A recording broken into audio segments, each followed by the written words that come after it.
During the duration of me building my first server SaaS, I had to use both Cursor and Lovable. Although used for different reasons, both of them had their pros and cons. So in this video, I'll be going over which one's better and why. First topic we're going to talk about is the way I use them. The way I used Lovable was mostly for the front end, and then Cursor is something that I used after that. That was for the full stack application.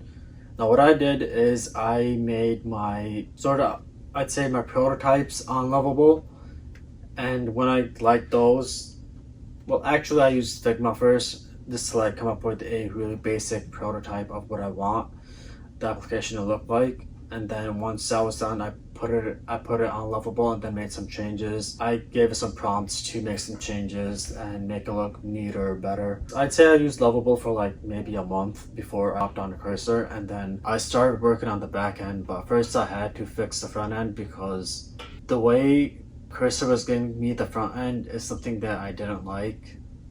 From what I can remember, it was quite a while ago, so I can't really remember all of the information, but from what I remember, the front end that Cursor was giving me wasn't really as good as what Lovable was giving me. I liked Lovable's ideas better, so I just took the screenshots of the UI that Lovable gave me and I put it in Cursor and I tooled around with that. And then after that was all set, I started working on the back end, which is something that Lovable is really not good at. Cursor is a lot more equipped for back end, and I'd say Lovable is a lot better for the front end. With that being said, let me talk about their limitations. When it came to Lovable, I noticed that it wasn't really good at working on the back end.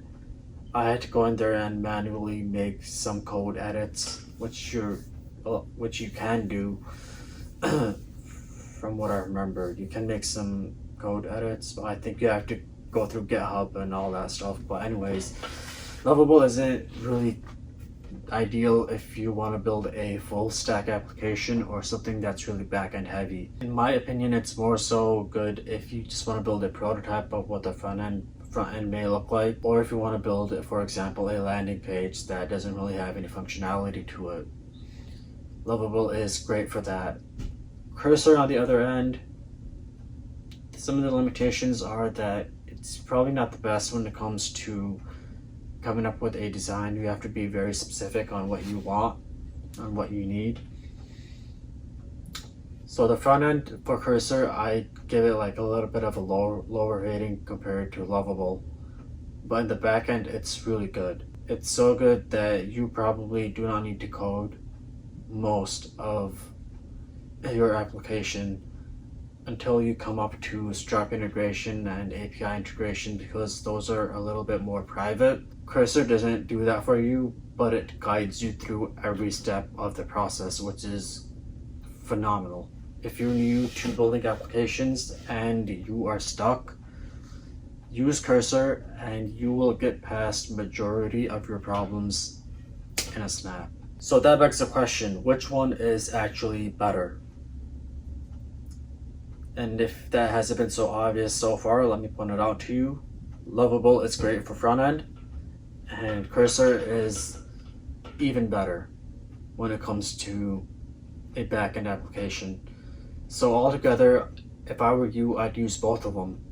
First, I'd make a simple prototype in Figma, connect that to Lovable, just post some screenshots of that prototype to Lovable and give it some prompts, tell it what to do, and make some changes, make it look better, cleaner, neater. Once you like that result, then you can just get the screenshots of that and put it in Cursor and it will take care of that for you, and then you can just work on the back end after that and you should be all good to go. With that being said, hopefully this video has helped you out in one way, shape, or form.